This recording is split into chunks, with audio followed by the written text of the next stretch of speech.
Hi guys, hope you're well. So I wanted to do a film about where our students from 15 have gone on to. And this story is about Big Hass, who's going to show you how he cooks at the weekend with his family over fire. You're going to love it. He's rough, he's ready, but he's a fine cook with that heritage of Turkey in his soul, and it's brilliant. So welcome to this little story. I hope you absolutely love it. BBQ Sunday is something that we started from home. I grew up in a Turkish Cypriot English household. So instead of doing traditional English Sunday roast, we grew up on Sunday barbecue. My dad was adamant that we grew up in that Turkish lifestyle. And it's just something that I took the torch on. Now we're here on camera, so let's get this happening. I swore, but it is what it is. Yeah. Right, I'm Big Hass. Today we're in a cultural melting pot that is East London, Hackney Wick. Here to eat some delicious Swedish barbecue and see my mate Elliot Cunningham at LAGOM. He's just a really cool character. He's the Swedish wizard, does what he wants, cook what he likes, and he's just done everything off his own back, and it's inspirational. And he's just a cool chap, he deserves it, do you know what I mean? So we're gonna go eat some delicious food, then back to mine for BBQ Sunday, and hopefully it lives up. I don't want Elliot to outshine me. Hackney Church Brewery Co. It's always a good sign that there's fresh produce. Do you want me to start putting this on? Yes, please. Let's go. Breakfast was unexpected today.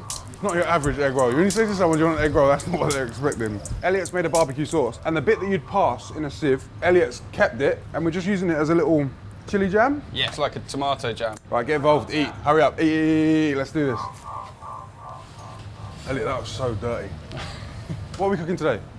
I think chicken, to be honest. Chicken. I think it's for me, it's like a really good way to like showcase how good barbecue is. I must say that Elliot cooks his chicken dangerously moist, or as the French would say, en cuisson. Yeah. Once you've eaten chicken like that, you'll never eat chicken overcooked again. Like, I mean, I've got memories of mum absolutely battering chicken, sawdust. What are we garnishing with? I think we do beetroots.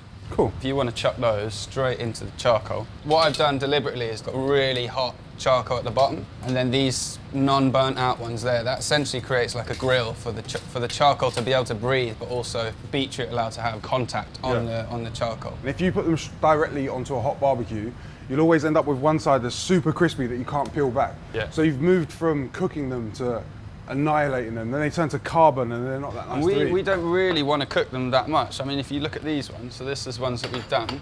If you try that, like you still have the sort of natural sweetness from like a raw beef. Yeah. It's not that jammy texture yet. You'd describe them as al dente. Like Exactly. The way the Italians eat pasta, they've We still just got want crunch the to heat them. just to kiss through the whole thing rather than cook it.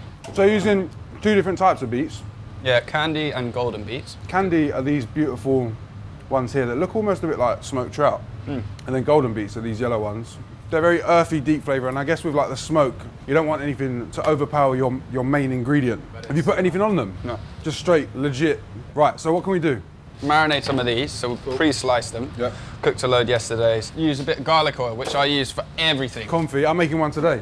Yeah, rapeseed, smoked garlic, loads of herbs. It's a shame you can't smell stuff in here because it smells absolutely delicious. As soon as you walk in, it hits you.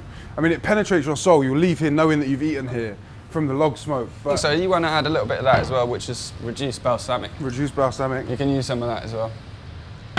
Which is like, this is liquid jaggery, that one. There's a thing called a catul, which is a seed, or like, I guess it's a nut or a seed, which comes from the top of a tree.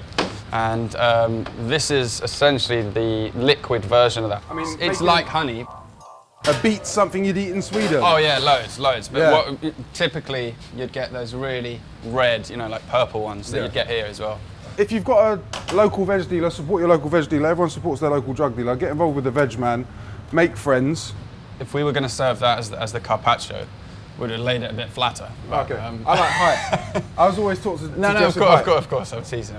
I say it saying that once you put the chicken on, But we'd do means it like fuck all, that. doesn't it? We'd do it like that so it's all flat, and then we use a little bit of the glaze, loads of hazelnuts and mint, and that dish on itself. Right, this is clumsy, heavy hand Hass. But his does look better, I can do must yours. say. I'll eat mine, you eat yours. Or we'll let Yeah. the crew decide whose is better. We're going to put smoked chicken on this, right? Yeah. How long have you smoked your chicken for? 3 hours, which typically sounds like I'm a madman, but the reason we're able to do that is because of the brine. So we generally, aside from red meat, We always brine everything. How does brining help your end product? So a wet brine is what we do with the chickens. There's generally two schools of thought with brining. So you have either dry or a wet brine. Dry brine is spices and salt. basically draws out the meat, like when you cook a steak. Yeah. But the wet brine allows us to submerge something completely in water, which chicken is fairly lean, so I think adding the extra moisture content at that stage is quite good. It's the first step of marinating something to impact flavour. So for every litre of water, Yeah. we put in roughly 200 grams of salt. And how long do you brine for? 2 days. Having seen these, that's where all that brine is helping as well, because you see it's starting to attach there. Yeah. Like you can wipe that off. It's not actually roasted the meat. Yeah. We cook everything on the bone. With that in mind, you have to allow a little bit more time for it to work its way right. But it also saves your ass, doesn't it? So if you cook things on the bone, you're less likely to go dry and over. Well, with barbecue, I think for most people, it's narrowing the window down of like pulling it off the grill fresh. You know, so the closer you can get those parameters, the better it's going to be, I think, as barbecue goes. How do the principles work? So you load up the bottom with charcoal. Charcoal, and then you load on always logs. charcoal's your heat, Yeah. and then logs is your sort of flavour source. So you're using charcoal to get the fire started. Yeah, exactly. I must say, while we're here, Elliot Cunningham cooked me and my family a turkey last year for Christmas. Brined it for 4 days, and it was the best turkey I've ever eaten in my life. I drove down here on Christmas Day to pick it up, still hot, and my family have done nothing but talk about this Christmas and how Elliot's going to cook us a turkey. If you want Elliot to cook you a turkey for Christmas, I'm actually doing it again. hit him on the DMs. He's actually doing it. Hit him on the DMs. So our chicken's in. We've done a 2-day brine. 2-day brine. Our beetroots are dressed. Yeah. So then, So that's what we call sort of the raw. That's like a raw base, essentially. So if we want to add things like sauce to it, then we can why do do that. you not flavour this? Not adding the sugar here because that in here it's likely to burn. I then don't have to worry about it as much. You just know it can slowly tick over. Slowly tick build up over, flavour. and also it's not the sugar browning that's giving it the colour. It's actually the meat. This is what people get wrong with barbecue. When you glaze something in barbecue sauce, the sugar content on the fire is always going to burn. And barbecue are about caramel tones and like deep browns and not black. We've got a bunch of parsley and a bunch of mint. They're sweeter herbs, they're not hard herbs. So you can get away with putting down whole. Shout out my dad. My dad's going to watch this. Every time my dad picks mint, or if we're in Cyprus and walks past a mint bush, puts a piece of mint behind his ear, and he reckons it gives him deodorant for the whole day. My dad doesn't wear deodorant because he's old school. He'll just put a piece of mint behind his ear. I don't know how my mum ended up with him, to be honest. So I like herbs as finishes, to be honest. Right, so these are just normal. They're so normal hazelnuts have been blanched, and then we smoke them. So even in itself, let me try one. Eat the nut. Oh, that was poor. We just chuck that on at the end, so it adds like a really nice sort of buttery smokiness to it. This is Joyce. Joyce is just in the background trying to be quiet and not be in shots, but she's allowed to be in shots. You can get involved, Joyce. What are you doing, she's Joyce? just doing all the actual work. So these ones aren't quite ready. Yeah. But we've got a couple of portions there. Just look at it. It's smoked. It's still got a little bit of attitude on it. You know, it's got char on it. It smells delicious, man. So it's taken all of this, but then this ring here is also where the smoke's starting to penetrate. And then this is just like rendered out completely, just like a little blanket. What I quite like to do is just take the edge off the sort of leatheriness of the skin by giving it a quick grill, like on quite a high heat. And that is also where we can start thinking about adding sauce. So that is some of that liquid jaggery, some of our sort of house rub, and a bit of fermented chili. So good, bro. It's just starting to crisp up now. We can afford to get, you feel it? It's starting to get crispy. As you can see, Elliot's now at a temperature where he's got enough heat in order to seal the chicken, but he's not got direct active flames. So his barbecue's at optimum temperature to go down, crisp up some chicken, carve up and go. My dad taught me, we'll go into this when we go back to mine, but my dad taught me a basic process of understanding when your charcoal's ready to cook on and when your charcoal's absolutely going to annihilate your food. But so do you pull your chickens out from the smoker undercooked? Like, I'd say just cooked. It smells beautiful, Elliot. Sizzle on.